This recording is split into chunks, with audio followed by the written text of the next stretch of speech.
looking after indirect taxes. That is VAT, customs, excise duties, and that's what I'll be talking about this morning in terms of what we expect to come through the budget from that space. I'll invite my colleague Daphne to also just introduce herself. Good morning, everyone. My name is Daphne Namatov. I'm a tax manager at PwC, and I specialize mainly in direct tax that covers corporation tax and withholding tax, pay as you earn. And also for today, I will also look into stamp duty and also the amendments in regards to the Tax Procedures Act.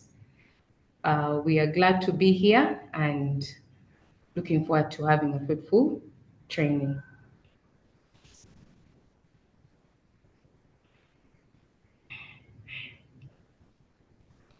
All right, Ronald, do we now get started or? Yes, please. Please go ahead and shoot away. All right. Please confirm that you can see our screen. Yes, we can see it. Can you put it in prison? Super. We're there. Okay.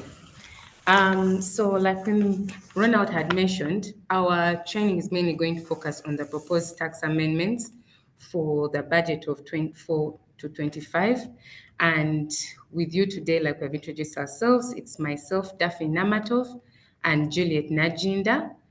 And our agenda today, before we dive into these proposed tax amendments, we also want to give you an overview of the general tax compliance requirements. What are you required to, how are you required to continue to be compliant with the tax authorities? Do you know what taxes are applicable in your to your business, to the income that you derive, or to the payments that you make to the different suppliers? That is going to be our first key point on the agenda. Myself and Julie will take you through the general tax compliance requirements, and then we dive through the proposed tax amendments, specifically those that we see that do impact your businesses. For bandwidth issues, so that we can have a good flow of our training, please excuse us to switch off our cameras, but if you have any questions, please do include them in the chat. We'll do respond to them at the end of our session, where we'll have a Q&A. Yes.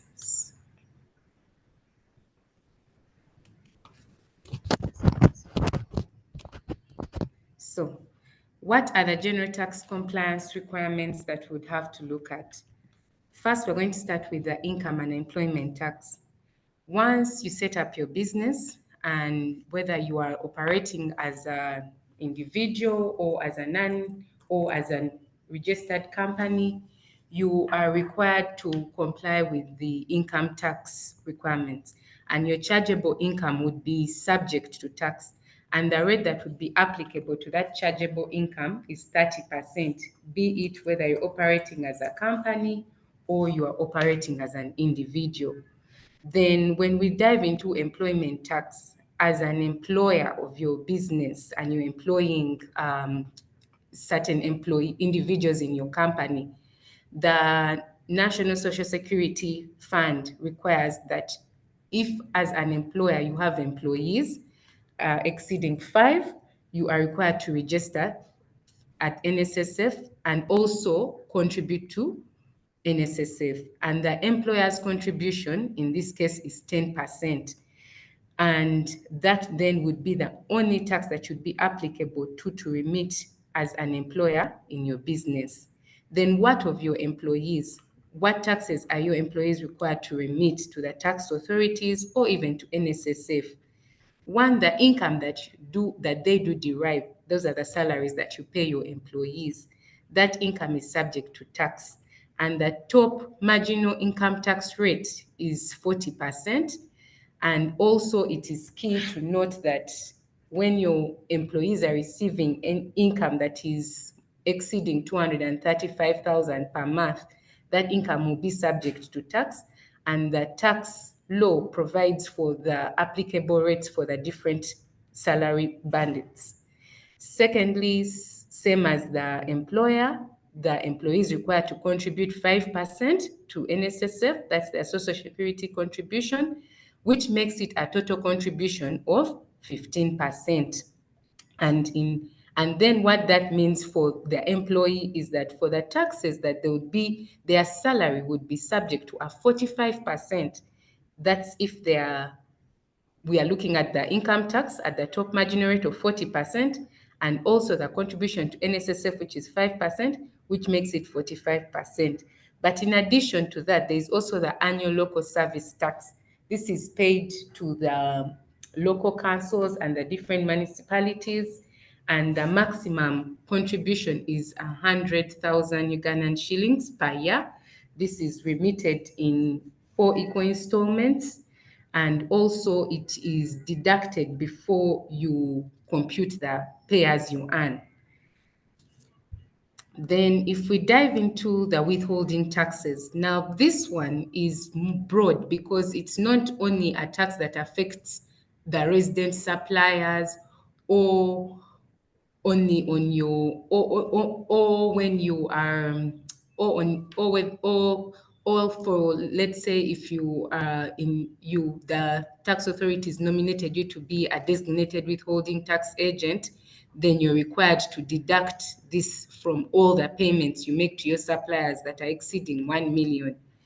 The uniqueness with withholding tax, that it also crosses over to the non-residents. If you have suppliers who are based in countries, let's say Kenya, Dubai, South Africa, the UK, the Netherlands, their payments are also the payments that you make to them would be subject to withholding tax. So the first payment which you're making to your shareholders, be it shareholders who are resident or non-resident, there are dividend payments that you make to them. A dividend, this is derived after you have computed your profits, and if you are profitable, then the company can propose to pay out dividends to their shareholders. And once you make those payments to the shareholders, you as the company, you're required to deduct withholding tax. And the rate, if it's a resident shareholder, it is 10%. If it's a non-resident shareholder, the rate is 15%. Then interest also. When you are, in order to run your business, maybe you need more capital, and of course the capital you're getting from your shareholders is not enough, and you need to invest more in your projects, then you may opt to get a loan. The loan you may get might be a shareholder loan from your shareholders or a loan from a financial institution. Now, the interest payments, if that loan is inclusive of interest, those interest payments would be subject to tax, but the withholding tax rate applicable would be either 10, 15, or 20%, depending on who you're making the payment to. However, if you're making the interest payments to a financial institution with a public character, then those interest payments would be exempt. So, for example, your company gets a loan from the local banks that we have here in Uganda, and those local banks do qualify as financial institutions of a public character. Then those payments that you make to those banks, the interest payments would not be subject to withholding tax. Say if even the financial institution providing you this loan is in a foreign country, but it qualifies as a financial institution of a public character, similarly, those payments would be exempt from this withholding tax. Then secondly is on the rent. Similarly, payments you make would have to attract 15%, but this is only to where you are making a payment to a non-resident a landlord. But for the ones that are resident, then it would not be applicable. Then same goes to royalties. Some of us are in a business whereby there's a lot of digitalization and you need these softwares to run your business. And ideally, this software, you cannot obtain it here in Uganda. Then what does that mean? You'd have to source out for those services from from suppliers in foreign countries to give you this software. Let's say it's Microsoft. Now, the payments you make for that software, it's to obtain that license to run your business, then it would have to be also subject to a 15% withholding tax. Secondly is the service and management fees. We find that there are few expertise in Uganda who could be able to provide you those services that you need to run your business and make it more profitable. And you need support, or even your employees that you've employed. Yes, they have experience, but then there's this other speciality that you need. For example, myself here and Julie, we are specializing in tax, and you do not have an employee on ground to support you with your tax consulting services, then that then qualifies as a service, professional service. And if we are not exempt from withholding tax, the payments you make to us would have to be subject to a 6% withholding tax. And then if you're getting a service from, let's say, your related entities that are in the different countries, or there's a specific service similar to a software, let's say maintenance of the software, maintenance of your equipment, and you need expertise from foreign countries, then the payments you make to them would be subject to a 15% withholding tax. The advantage of the payments that you make to the resident suppliers who are not exempt from this withholding tax, if that 6% tax is an advanced tax, because even your payments, your customers, you may find that some of your customers that you are supplying to the different services, and you are not exempt from the 6% withholding, they are required to withhold on your payments. But if they withhold on that payment that they have made to you, the advantages for the local payments is that this is an advanced withholding tax, the 6%, and you can utilize that 6% credit once you've got the withholding tax certificate to offset your corporate income tax liability that you have. However, on the side of the non-resident payments, when you're making those payments to the non-resident suppliers, it's a final tax. Or if you're paying out dividends to your shareholders, this is a final tax. And you, the recipient receiving this service, or the person making the payment of these dividends, you'd be required to remit that 15% to the tax authority, but you'd also have to deduct that 15% from the final payment. So if you're paying them let's say $100, you have to deduct 15% of the $100 and pay them only 85, as opposed to giving them the entire 100. So that's it for the withholding tax and corporate tax. I'll invite Julie to take us through the general compliance rates applicable in VAT and excise duty. Thank you. All right, thank you, Daphne. So we'll quickly look at the general tax compliance requirements for VAT and excise so that we know who is required to pay VAT and excise duties as we look at the amendments that have been proposed for this financial year. So starting off with VAT, I think many of us may be aware, especially given the recent IFRIS conversations that have been happening. VAT has become a household name, and this VAT is a consumption tax, meaning that it's the final consumers of the goods who bear this cost, the VAT, the 18%. And for businesses like yourselves, the requirement to register for VAT is triggered if you find that you're dealing in goods and services that are not exempted from VAT, and you have exceeded an annual threshold or turnover of 150 million, or quarterly turnover of 38 million. So it's important to just look at your revenue, to keep track of the revenue, because that's one of the things that URA normally tracks after you have filed your returns, to confirm that you have not exceeded the VAT registration threshold. And we also have cases where for people who are dealing in invertible supplies end up exporting some of those goods and services. In this case, you'll find that exports will be subject to VAT at a zero rate.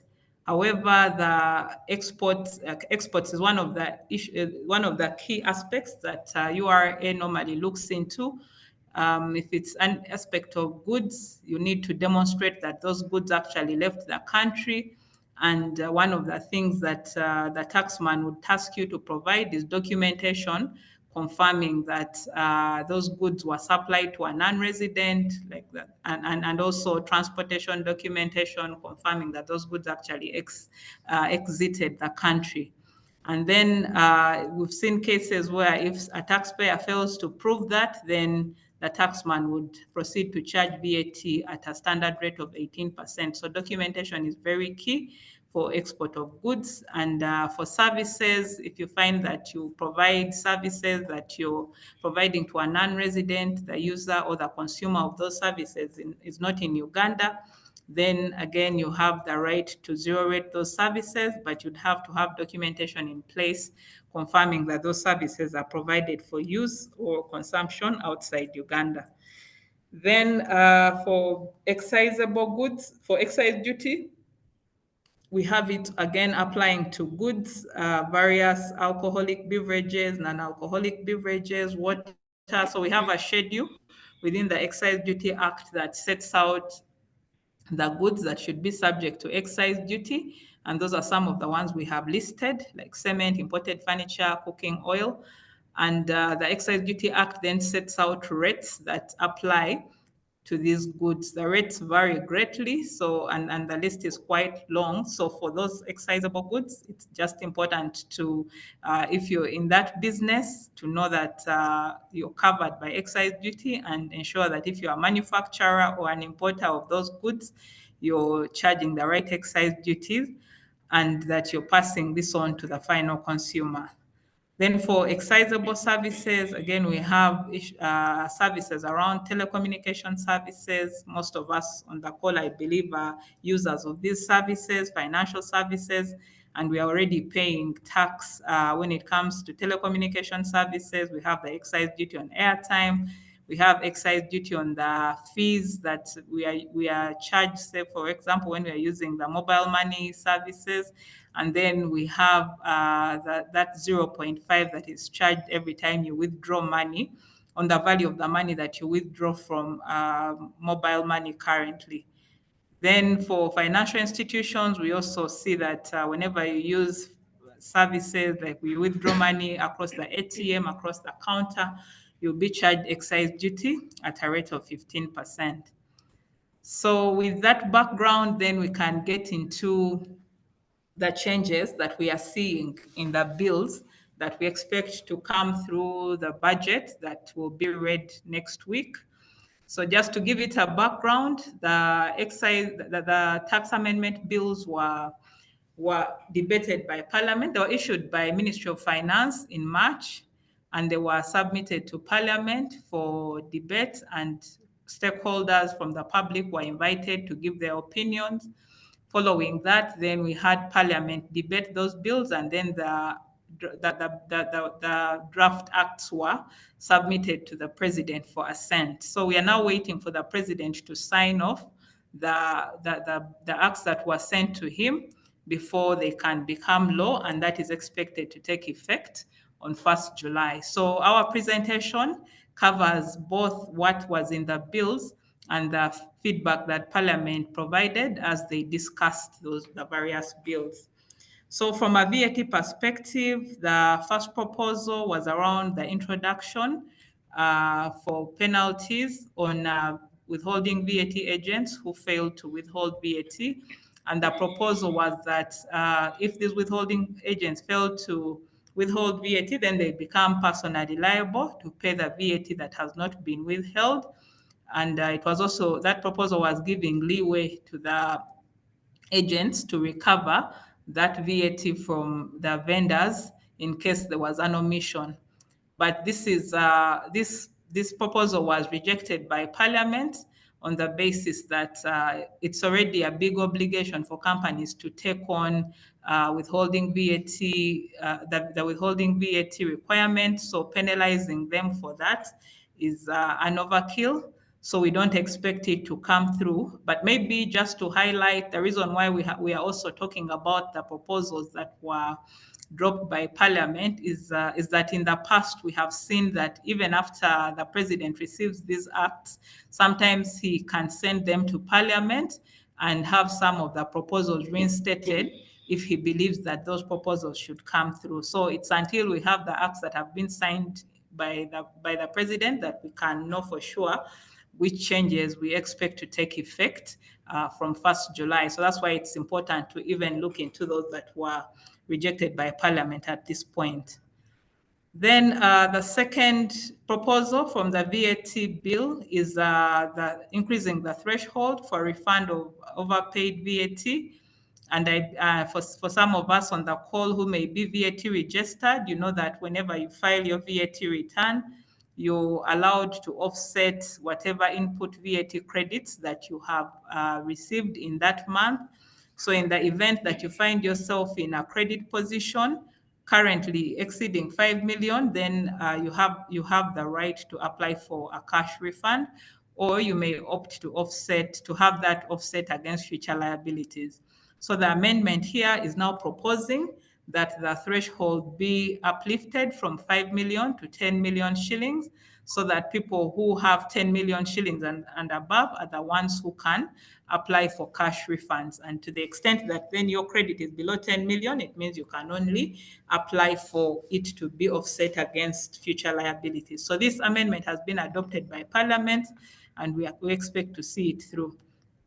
Then the other proposal is the VAT on proceeds from auction goods.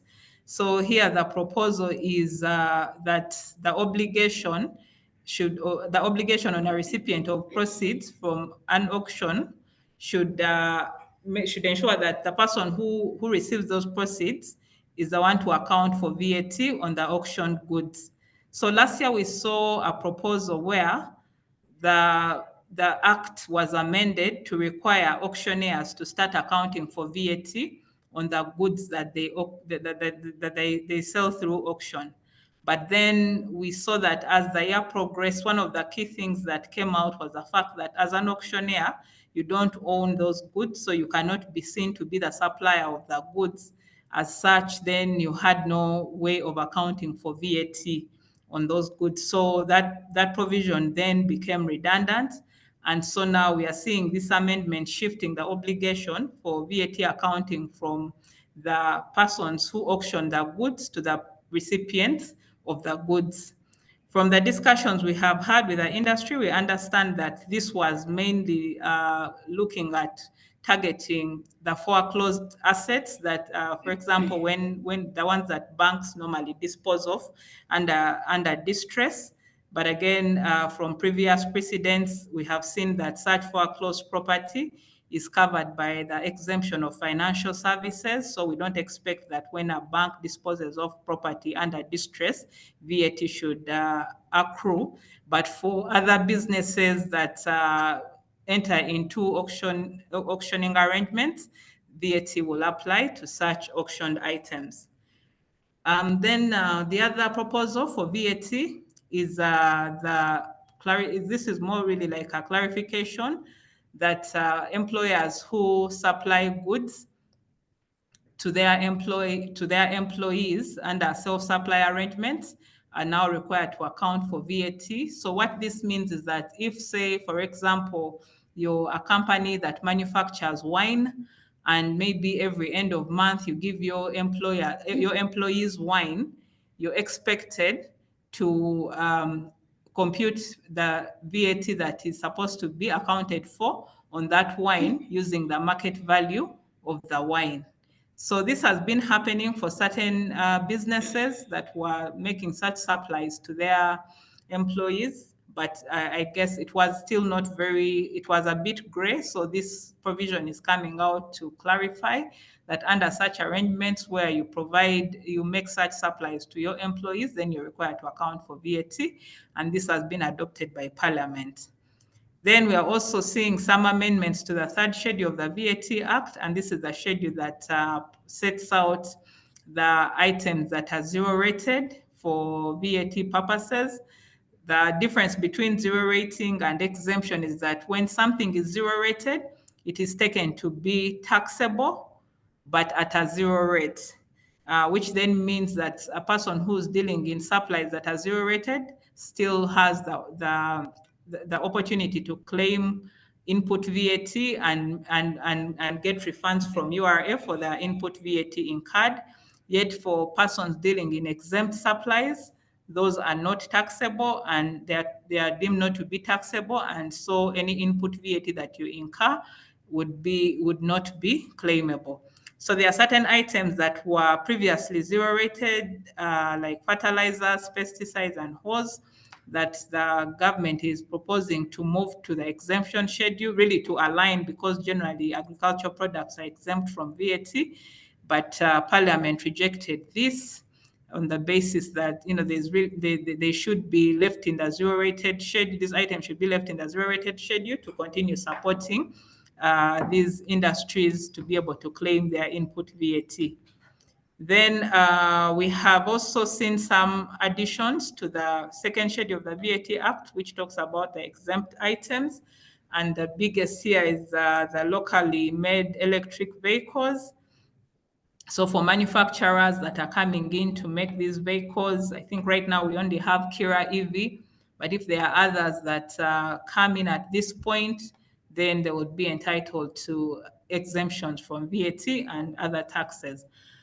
Then we've also seen some items that were previously exempted from VAT that are now being moved to standard rated, to standard rating, and that means that now they will start incurring VAT at a rate of 18%. And some of these are the postage stamps. If any of us still uses the post office to send letters. Then we also see some of the exemptions that came through in COVID when government was trying to support the manufacturing sector. Those exemptions are now being repealed. Like one of them was the exemption of software and equipment installation services that provided to manufacturers. And so those have now, the exemption is going to be repealed because that was approved by Parliament. Then we also have services incidental to telemedical services. So those are services to companies. I think one of the biggest players in this space is like Rocket Health. So the exemption that we're enjoying in that regard is also going to go away. And then royalties paid in respect to agriculture technologies. If there's any of us in agriculture and they've previously taken advantage of that exemption, it's also going to be repealed. Then moving on to excise duty. I think excise duty is the one that comes closest to home for each one of us here. The biggest proposal that has really turned heads is the excise duty on fuel. There's a proposal to increase excise duty on fuel for both diesel and petrol by 100 shillings.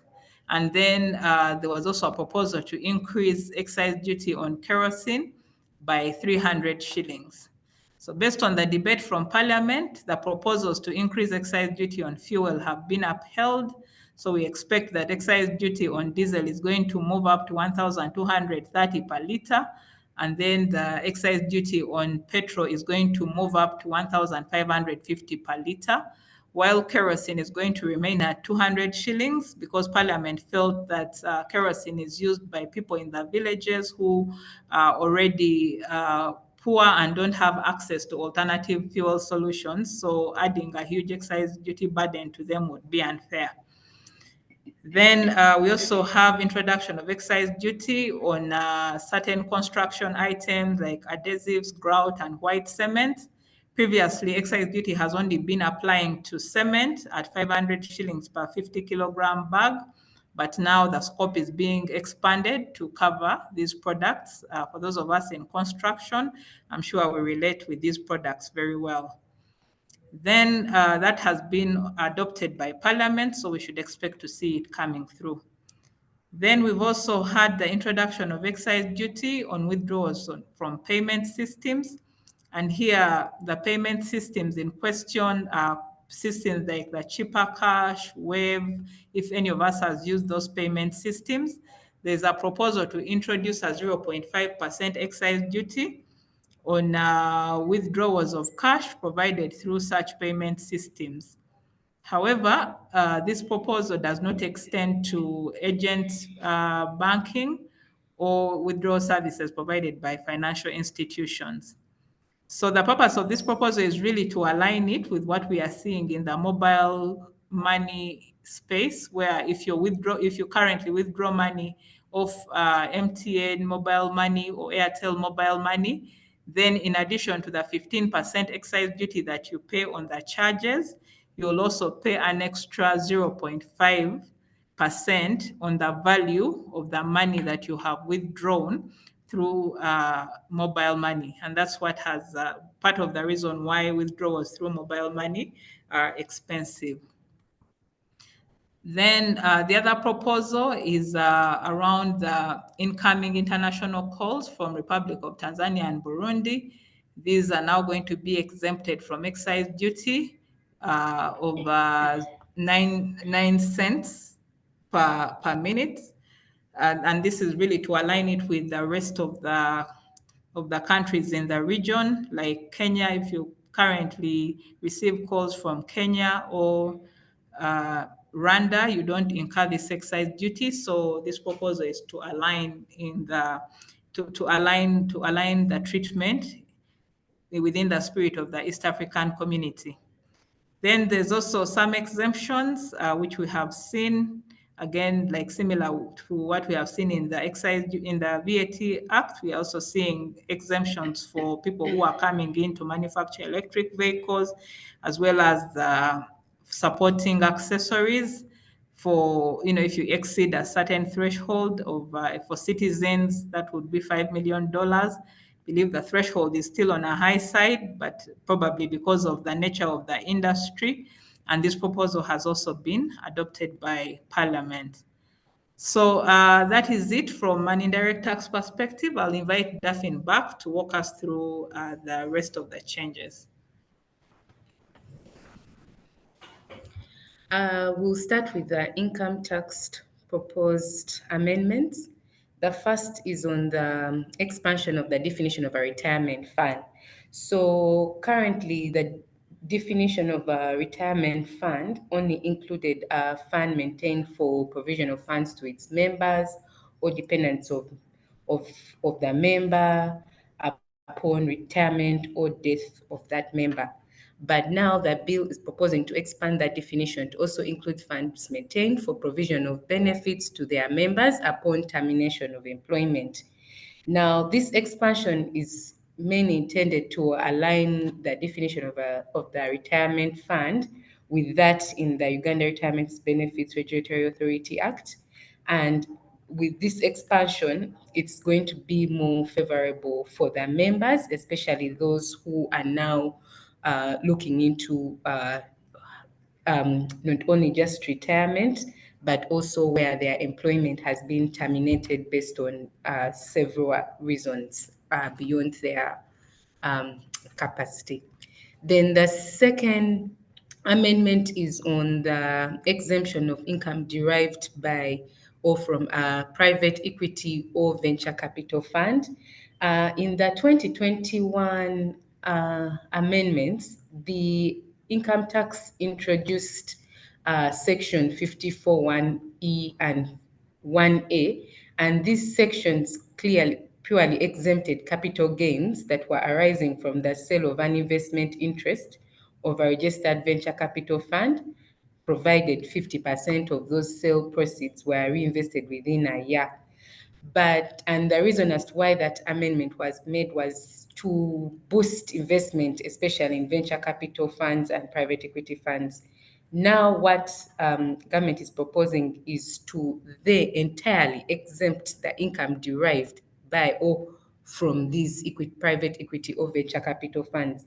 And what does that mean for the private equity or venture capital funds? If they are regulated under the Capital Markets Authority, they will not be taxed on the corporate profits, dividends they derive, interest that they earn, capital gains that are paid to them from those investments, both in and out of the country. And what we are seeing is that this amendment is expected to promote access to cheaper capital and early stage investments made in these high risk businesses, and to also spur employment growth. And for these two proposed amendments, we see that the Parliament has adopted to them because there is more room to increase the investments that are happening in Uganda.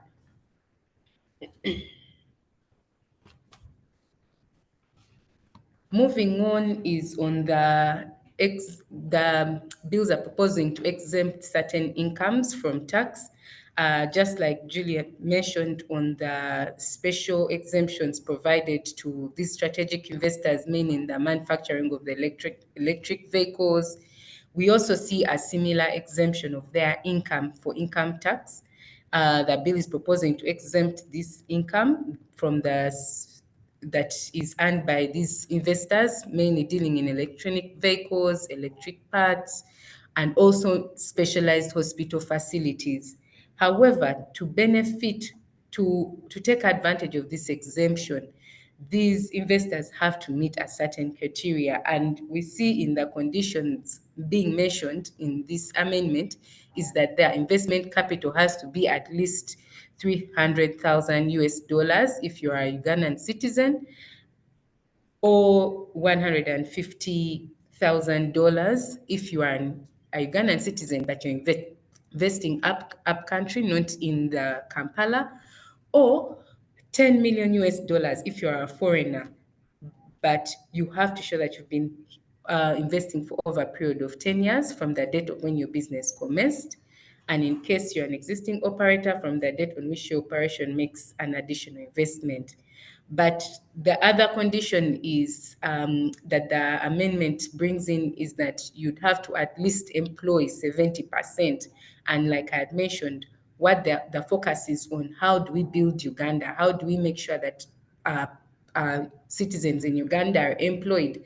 And if you are employing 70% of the employees, in addition to having the capital of 300,000 US dollars, then that means you could qualify for this exemption. Secondly, the products that you're manufacturing, the raw materials that you're using have to be locally sourced, which is 70%. And that, of course, is boosting also the incomes that are derived from those your suppliers of the raw materials. And we see that this amendment was adopted by Parliament because of the advantage and benefit it has for building Uganda. Thirdly, we see that the bill is proposing to treat the premiums paid to non-residents in relation to insurance and reinsurance of a risk in Uganda as income sourced in Uganda. And what this is meaning is that if you are receiving if you're paying out insurance premiums or reinsurance premiums to a non-resident insurance provider, then what the amendment is saying is that those premiums would have to be subject to tax, and the applicable rate is 15%.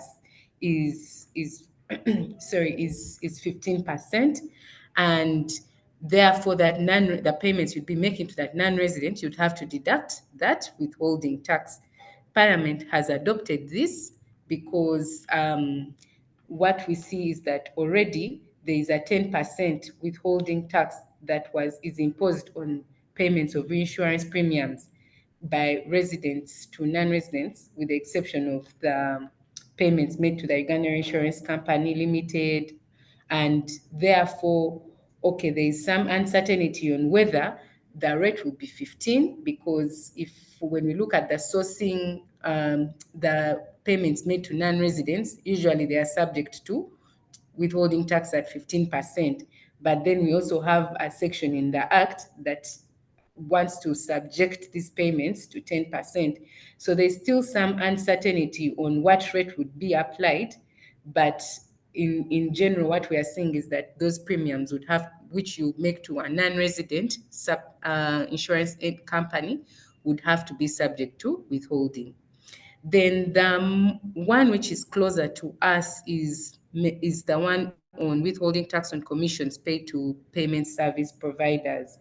A similar amendment was made in 2018, which had introduced a 10% withholding on commissions paid by telecom service providers to their agents for airtime distribution and mobile money services.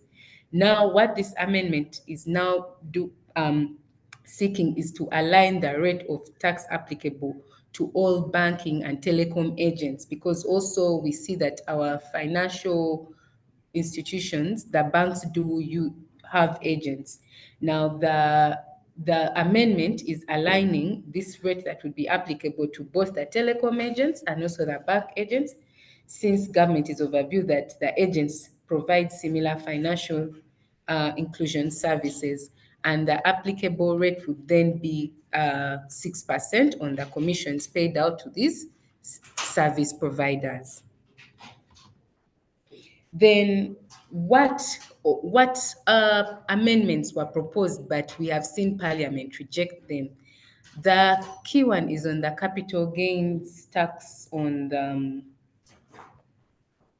the capital gains tax on the what? On non-business assets. Now, previously, Ministry of Finance had proposed to introduce a capital gain tax of 5% on the gains that are derived from the disposal of non-business assets by a person, and those gains would be from a disposal, whether you're disposing shares of a private company, land in sites or municipalities, and also whether you're disposing of a rental property. And remember, this rental property is already subject to its own tax, which is the rental tax. We have seen Parliament reject this, and mainly, one, it's because there's already a provision in the Income Tax Act that does tax capital gains derived on a sale of shares in a private limited company. And then we are seeing this amendment causing challenges on mainly administration and under declaration, because of the uncertainties of whether one's property would be subject to tax at the point of disposing it.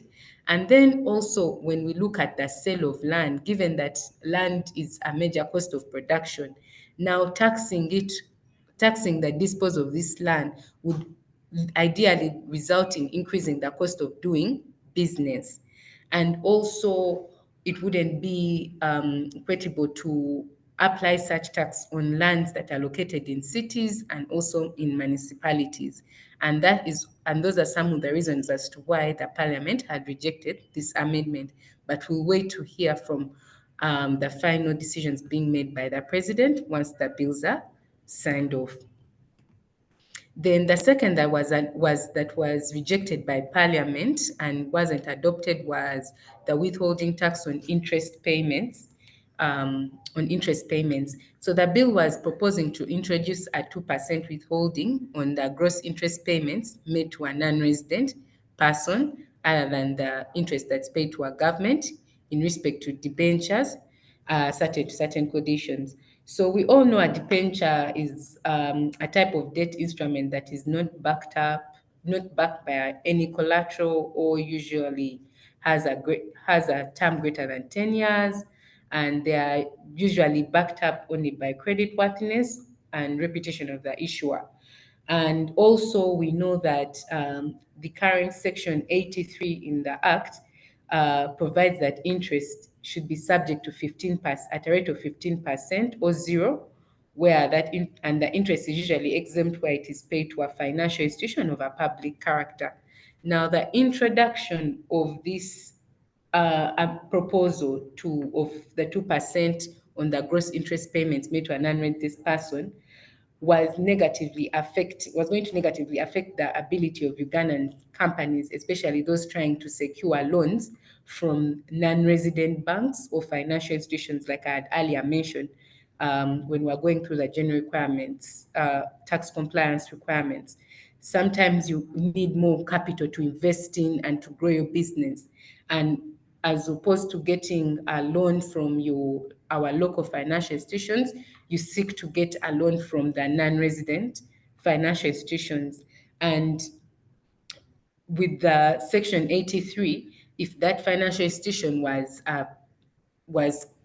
could meet the criteria of being a financial institution and of a public character, then the interest you'd pay to it would be exempt. But now the introduction of this 2% was going to create a negative impact to us business owners who would want to invest in to seek financial support from these financial institutions based in the in other countries, and also borrowing by local banks from their related parties was going to be affected, because we see that also these banks, in order to sustain and grow their business here in Uganda, they do borrow from their related parties in other countries. And also, we noticed that the government is considering still to attract cheaper capital into the country, because with cheaper capital, more investments, more employment for more Ugandans, and more taxes being paid out to the government. And we believe that it's for these reasons that then this amendment was dropped. The fourth amendment that was dropped is the requirement to submit a transfer pricing information while filing returns. For some of you who have related party entities in different countries. Let's say you have related parties based in Kenya or based in South Africa, and they do support your business here in Uganda. Let's say they do provide you management services, or even the products that you are producing here in Uganda, they do support probably on the procurement of the raw materials, the related party transactions that you conduct with those entities are required to be at arm's length. And for you to demonstrate to the URA that your transactions with your related party entities are at arm's length, you would have to support those transactions with a transfer pricing document. And a transfer pricing documentation is prepared to detail the background of the different transactions that you're having with your related parties, including even the loans that you're obtaining from the shareholders, and to support that the benchmark studies you've done, the transfer pricing method you've adopted is aligned, and URA then does not have the audacity to then disapprove those expenses when you're including them in your income tax. Now, what this amendment was proposing is that for taxpayers with these related party transactions, you're required to submit transfer pricing information in a format that they would have prescribed at the time of filing an income tax return.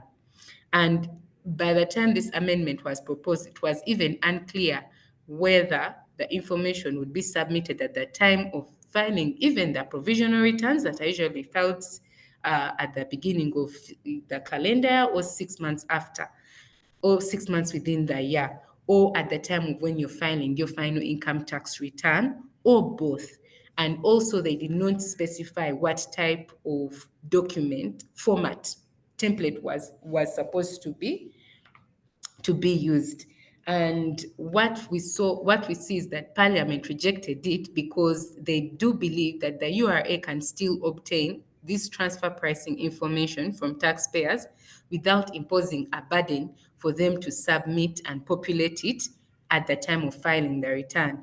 Already we see that once, if the URA asks for your transfer pricing documentation and you do not provide it to them, you are then penalized for not providing that documentation. We also see that the URA, there is the exchange of information with different tax authorities in different countries. So there are other methods that the URA can use to obtain this information in respect to related party transactions, and that is why this amendment was rejected by Parliament. If we dive into stamp duty, There were two amendments that were proposed, and we've seen that the Parliament has adopted them. The first is on the stamp duty on the nominal share capital or any increase of share capital and transfer of shares by investors in a private equity or venture capital funds under the capital market. This proposal is mainly aimed to encourage early stage investments in business and high risk enterprises that have growth potential, as well as provide employment to Ugandans. And that is why we have seen that from income tax, there was an amendment to exempt income for these private equity or venture capital funds. And we are also seeing this amendment of removing the stamp duty on the nominal share capital held by these private equity or venture capital funds. And this is mainly to extend investment and to help these funds grow in Uganda. The second, similar to VAT and income tax, is the addition to exempt stamp duty on certain instruments executed by a manufacturer of electric vehicle, electric battery, or electric charging equipment.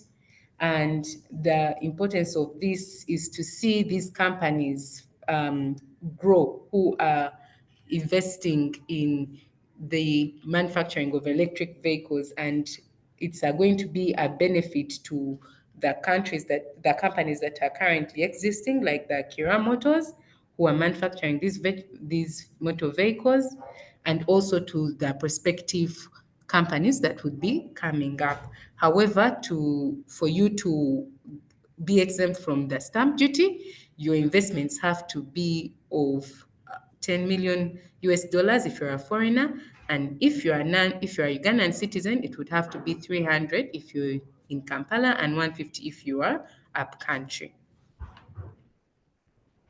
Then lastly, the amendments that were proposed under the Tax Procedures Code Act, the one that is key and which we would, once the bills are passed effective 1st July, that would recommend that you do utilize you do take advantage of is the waiver of interest and penalty.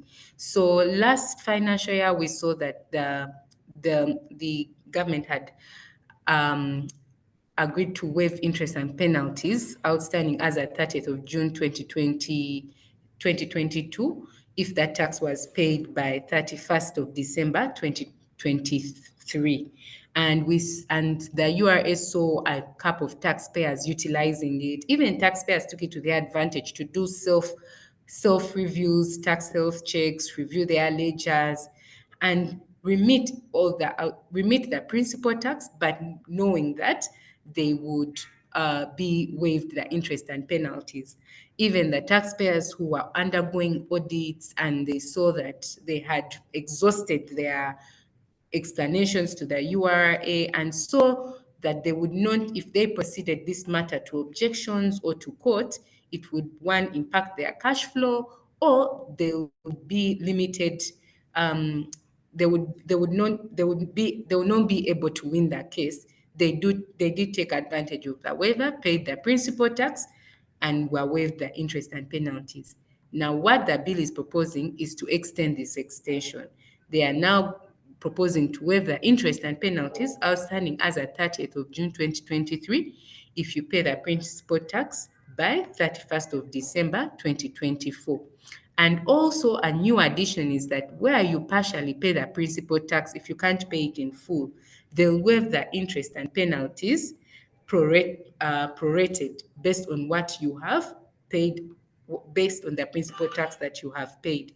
And this is also an advantage for taxpayers whose cash flow, let's say by 31st of December, are not able to meet this target of paying the full principal. They can still pay part of that, and they'll still be waived the interest and penalties in respect to the part they have paid.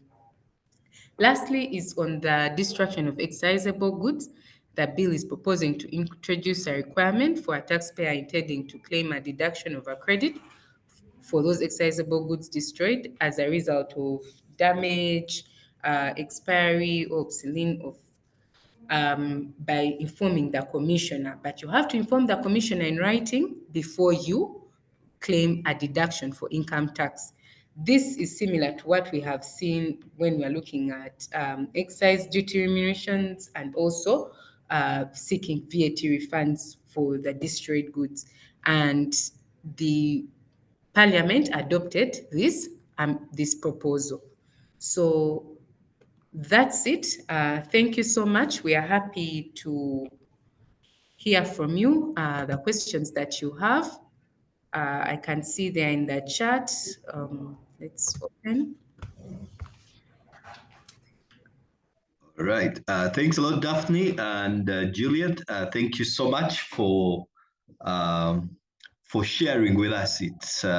It's quite a bit to take in, and I believe that all the entrepreneurs on the call have quickly seen which things they need to take up quickly. I think the team finished with a few things which are available. For example, the extension of that olive branch by URA to allow people to be able to get into compliance. It's something which we can certainly be able to take up because many entrepreneurs are actually in a hole. So Daphne and Juliet, we have about possibly 20 minutes for our Q&A. So I'll allow a couple of people to ask their questions. We also have a number of questions in the chat box. So we'll try to quickly answer them as fast as we can.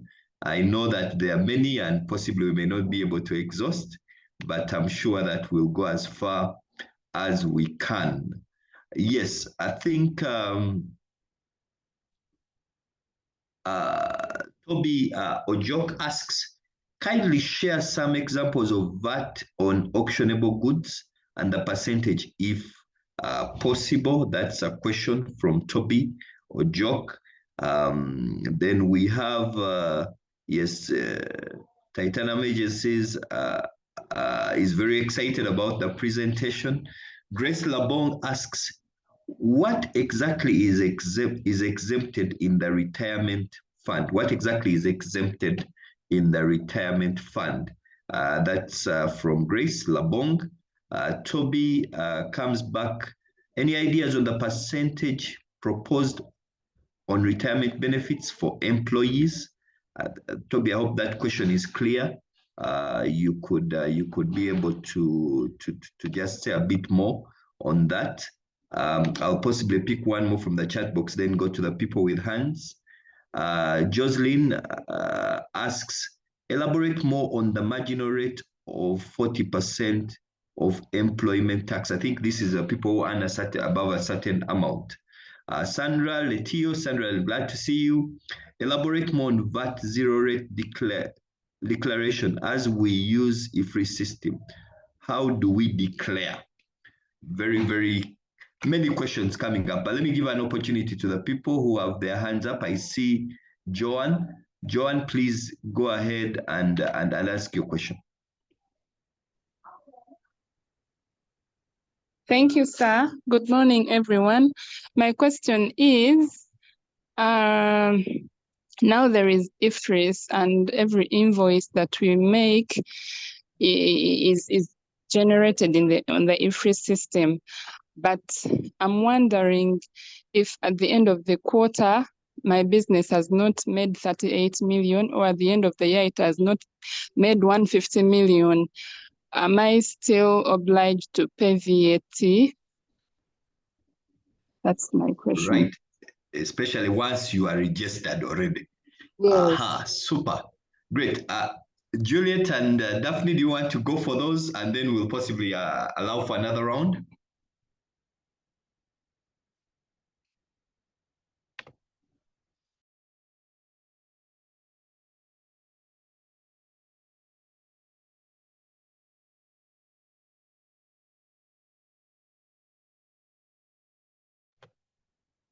Juliet, are you there?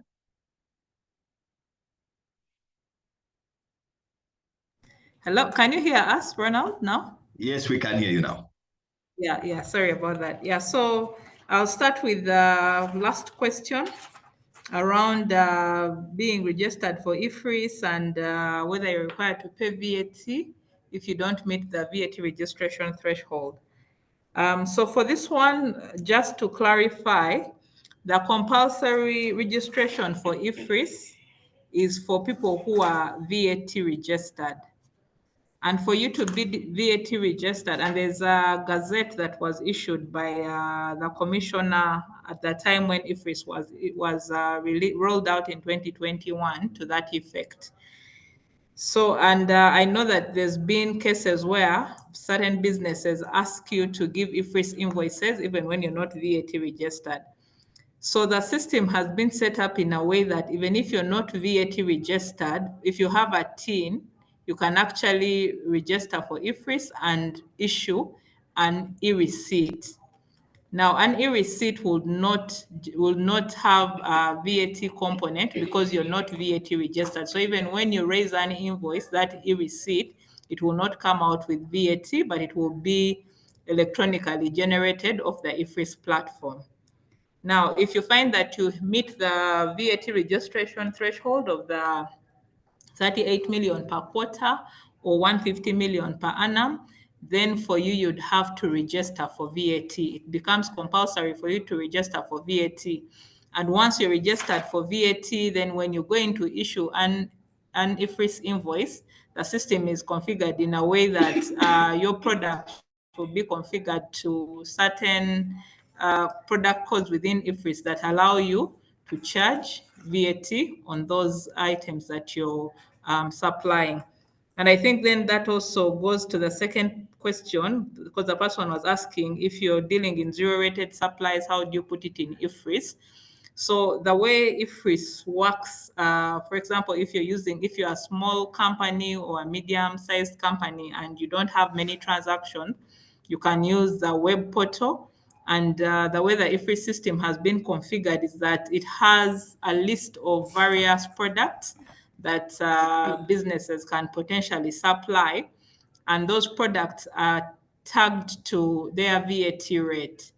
And what this means is that, for example, if I provide professional services as PwC, when I go in to generate an invoice and I select a product code for professional services and I'm providing it in Uganda to a customer in Uganda, then the system will automatically pick an 18% rate on my invoice.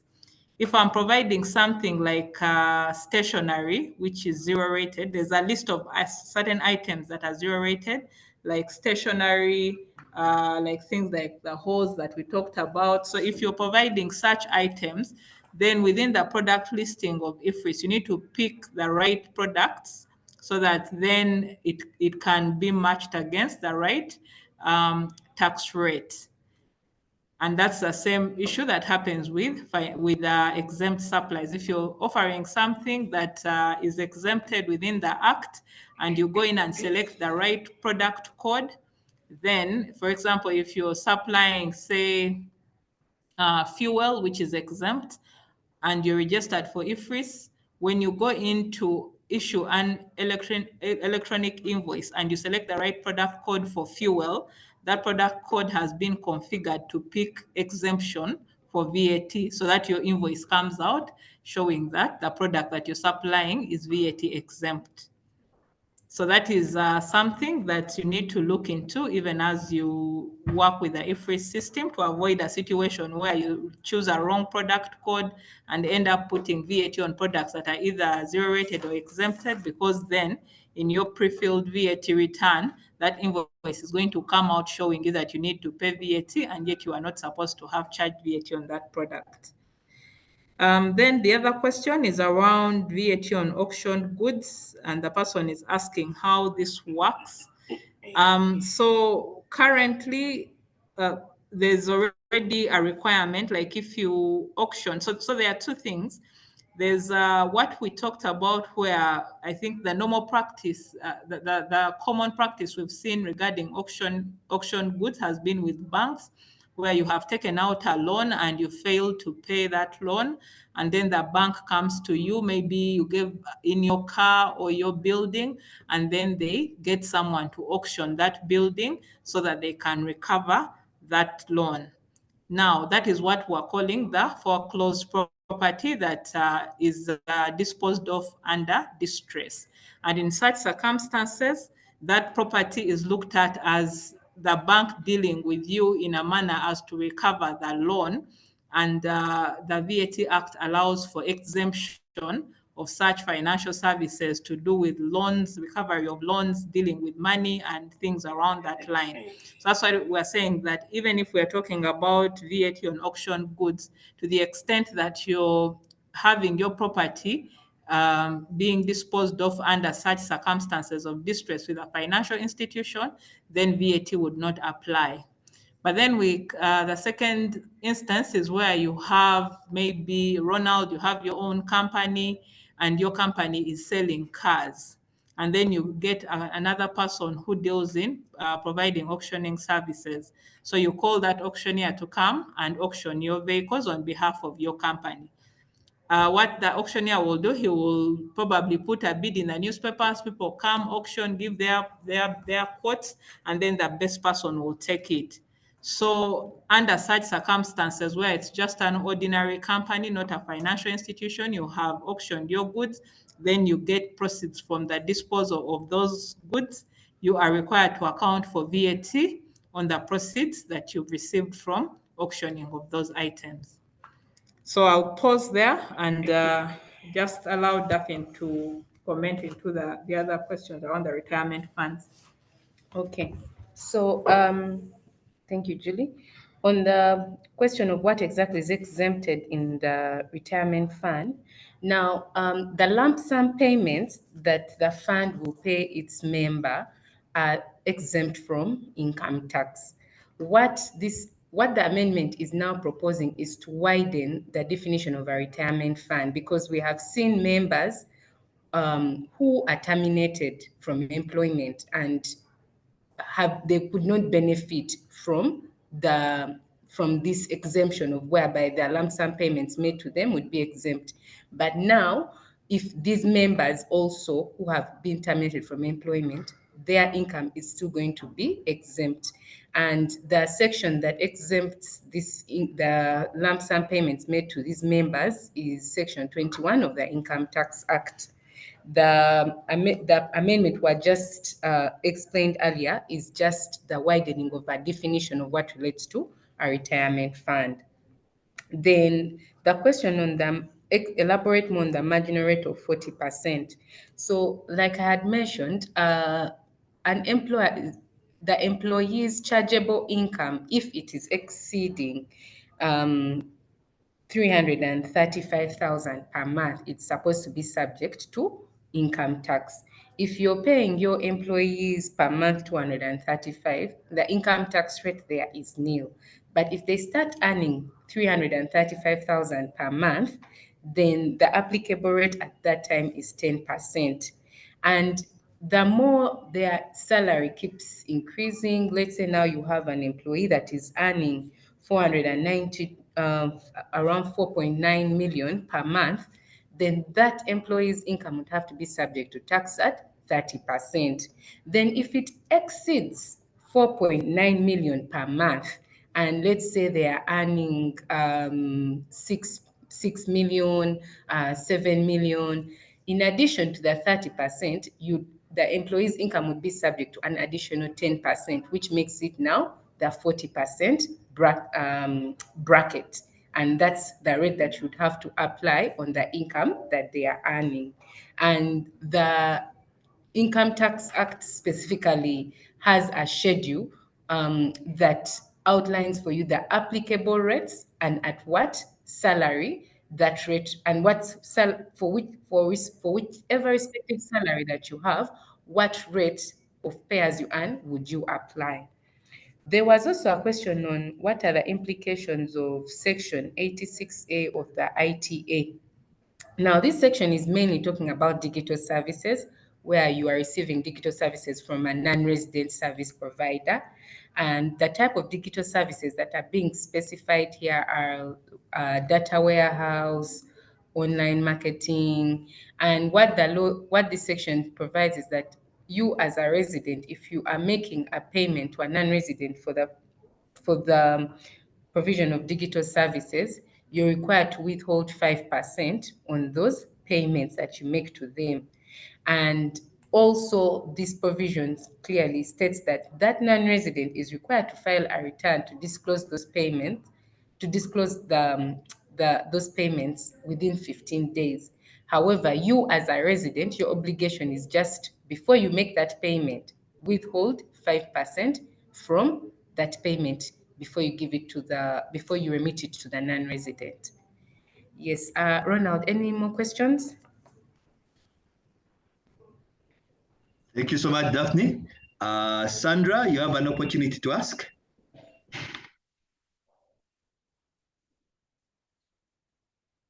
Hello. Yes, a good morning, Ronald, and a good morning, our presenters. Am I audible now? Yes, please. Thank you so much for the presentation. I think there is here, we have been able to get a lot of information from you. I'm wondering the stamp duty that is exempted or that's going to be amended. Is it only for people that are on capital markets, as in capital authority markets, or it can also apply to other companies? Because I think this financial year affects a scenario where I had to pay a huge bill of tax, of stamp duty because of my increase in share capital. And I'm wondering, is it going to also affect other companies, or it's just going to be only for those who are on the capital authority markets platform? Thank you.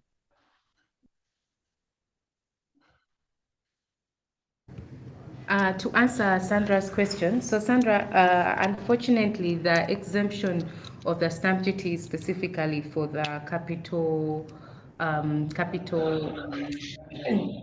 the private equity and venture capital funds that are regulated under the Capital Markets Authority Act. So if you are not, if you don't fall part of that, if your business doesn't fall part of that, then you'd still be liable to the stamp duty on the increase in the share capitals. Right. We have a couple of questions in the chat box. Let me just capture those. I think Joshua asks, what does the Stamp Duty Act say about agreements? Then Moses asks, kindly touch on rental tax. Are there any key changes in that space? Then Ronald says, yeah, this is Bridget. Sorry. Yes, Joan says, what are the tax obligations for NGOs and NFPOs? I think those are like NGOs. Are there any changes in there? Joshua wanted a quick just explanation on what input tax means. And then I think Adrian asks, kindly comment on the implementation of S86A of the ITA. And then I think, Josephine, thank you for sharing the tax alert. And then Opio asks, what are the tax obligations for a SACCO? What are the tax obligations for a SACCO? And then, yes, and then we have,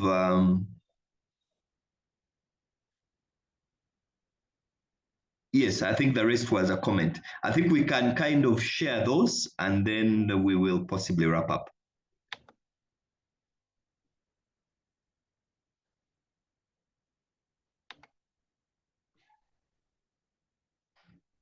Yes, thank you, Ronald. The questions I can see are many. Yeah, so I'll pick up on a few. The first one, there's someone who's asking about whether there are any rental tax. You could stop sharing the screen possibly, Julie. Okay. All right. Yeah, so there's someone asking whether there are any changes to the rental tax regime this year. So to answer that question, this year there are none. We have not seen any proposed changes to the rental tax regime, so it will continue as is. Then there's a question around the meaning of input tax.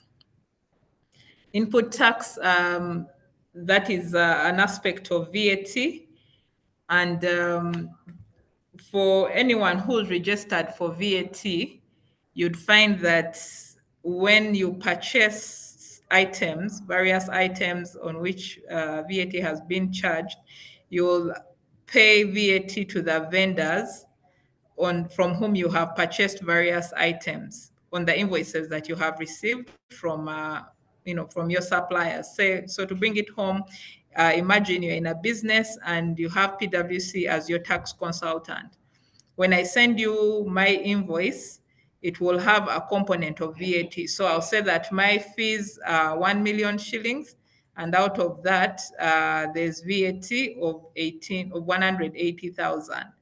So as a business receiving an invoice from VAT, the 180,000 that you incur as VAT on the invoice from PwC will form part of your input tax.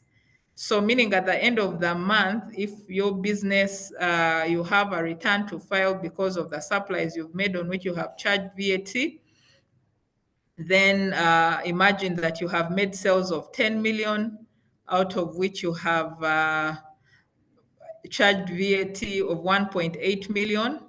The VAT coming out of those sales that you have made is what we call output VAT.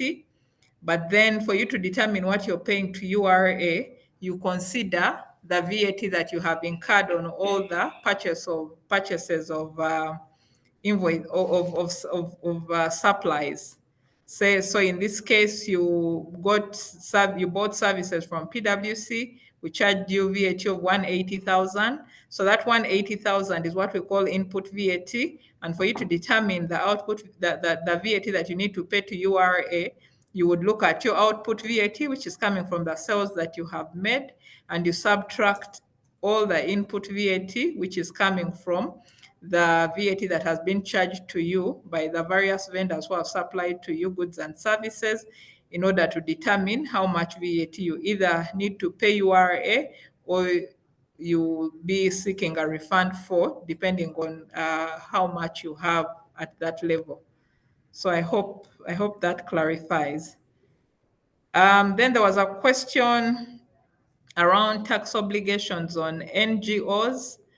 Okay, this is really broad because NGOs, like any other business, have an obligation around, like my colleague Daphne shared, if you're dealing in those charitable organizations, then there's a requirement for you to apply to the Revenue Authority to get permission for exemption from income tax on the basis that maybe your activities are charitable in nature and you do not derive any private benefit, either for you as an individual or for your directors.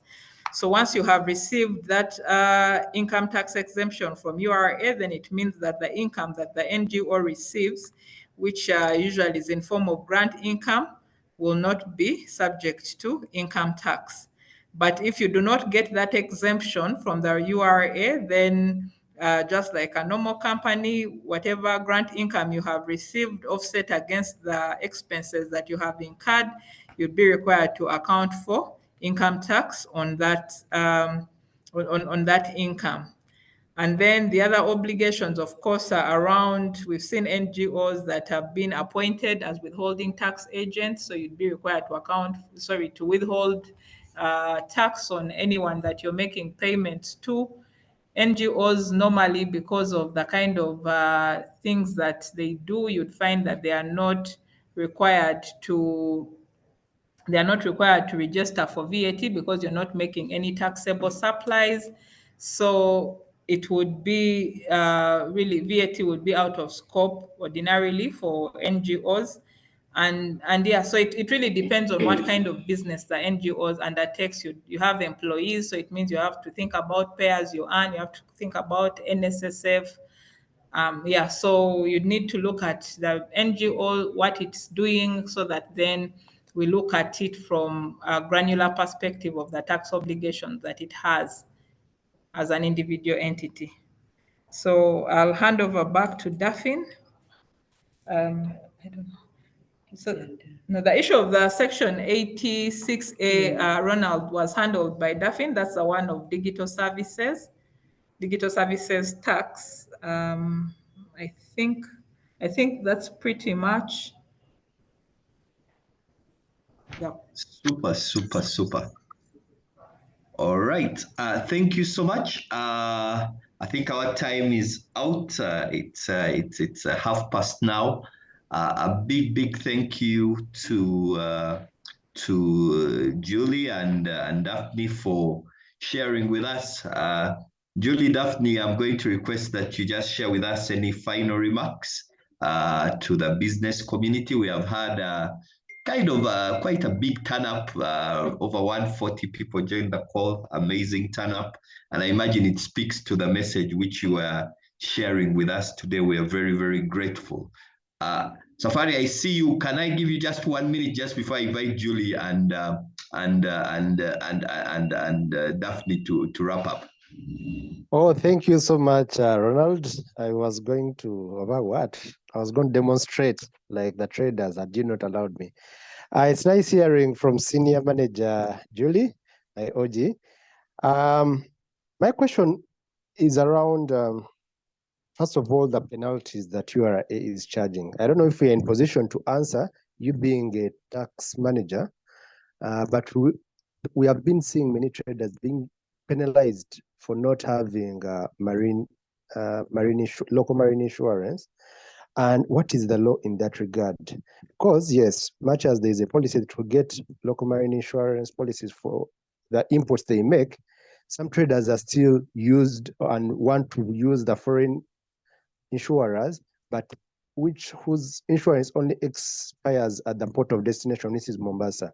So they don't get actually cover from that side up to Kampala or to their warehouses in Uganda. But even when we sensitize them, they rather pay the penalties rather than pay actually the local insurance, which is actually cheaper and actually offers more cover. Do you have a response on that very quickly? Thank you so much. Thank you so much, Safari. Juliet and Emma, Juliet and Daphne, please go ahead and share with us your final remarks. You can also touch on Emmanuel's question, which he has asked. Juliet, over to you. All right, thanks, Ronald. Emmanuel, it's a good thing the question is coming from you, so we may have to take that offline. But based on what we have been seeing and the feedback that we've received from our clients following the issuance of that public notice by the URA requiring importers to use local insurance, the feedback that we received from our clients as to why they've not been they've not been doing it is that they still feel that the local insurance packages that they are receiving are still more expensive than what they were getting from non-resident marine insurance providers. And this is mainly pertinent to companies that operate in groups, like groups of companies, and you find that because of economies of scale, they are able to negotiate a good rate, say with a non-resident insurance company for all their subsidiaries. So they found that coming to Uganda and then hiving it off to use local insurance has still been a bit more expensive, and so that's why they've opted to take that risk. I have not seen how the penalties are being dealt with in that regard, but Emmanuel, I'm happy for us to take that conversation offline and we see what is happening. But that is the feedback that we have got regarding why clients continue to opt for the offshore service providers despite the pressure from URA to use local insurance. Julie, thank you for that. I think someone has just inboxed me with a question they want you to leave without to hint on stamp duty on agreements. That's from Wilbur. Stamp duty on agribusiness. Just quickly in a minute, just could do that, and then you can go ahead to wrap up. All right, just give us a second.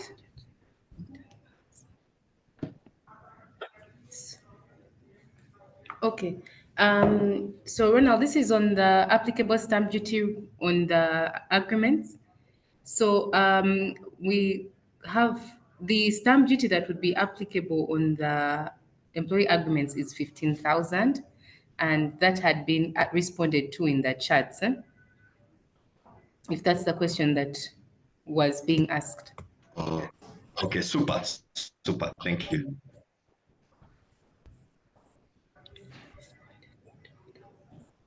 Okay, thank you so much, Ronald. Thank you so much for Enterprise Uganda and also the listeners. We really appreciate being here, sharing our knowledge with you on these updates, and also look forward to having another session that, if in case it's organized by Enterprise Uganda. Yes, there was a comment about the slide deck. If in case that would be shared, Ronald will get in touch with you on that for you to be able to share it with the audience. Otherwise, thank you so much and have a good afternoon. Bye. Ronald, maybe just one more thing. I see there's a couple of people who've expressed interest in continuing discussions with us. We're happy for you to share with them our emails so that if they have any further questions, they can reach out to us directly. But otherwise, thank you for the opportunity. And we know that tax is an evolving space. We'll be happy to have a follow-on discussion once the bills are sent to by the president, see how we are moving forward.